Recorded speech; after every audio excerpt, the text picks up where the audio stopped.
Chapter 2. Coffee that tasted like safety. The coffee shop was warm and small, the kind of place that made Manhattan feel human.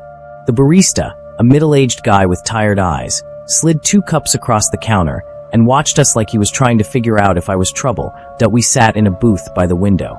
The woman told me she was 24. She talked about classes, scene work, breath control, and the strange hunger that comes with wanting to be seen. I told her almost nothing. I didn't say why I was out walking like a ghost. I just listened, grateful that her words filled the silence where my thoughts had turned ugly. What struck me wasn't her beauty, though she had that too. It was her focus.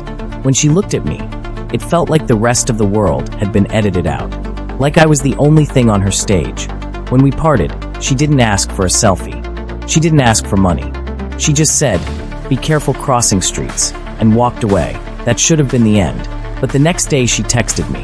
I didn't remember giving her my number, and when I asked, she smiled through the phone like she could see me.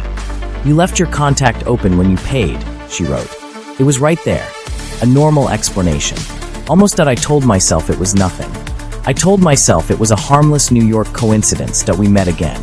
Then again that we went to quiet diners, small galleries, late movies where nobody paid attention to the fact that I was supposed to be recognizable. Around her, I felt less like a headline and more like a man. And yet, little things started catching in my mind like splinters. She repeated phrases I'd said days earlier, word for word, like she'd rehearsed them. She knew where I would be before I told her. She'd ask questions that felt less like curiosity and more like an audition. When you're scared, where do you feel it first? In your throat. Your hands. One night she touched my wrist and said softly, "Your pulse is faster when you lie." I laughed it off, but I didn't sleep well after that.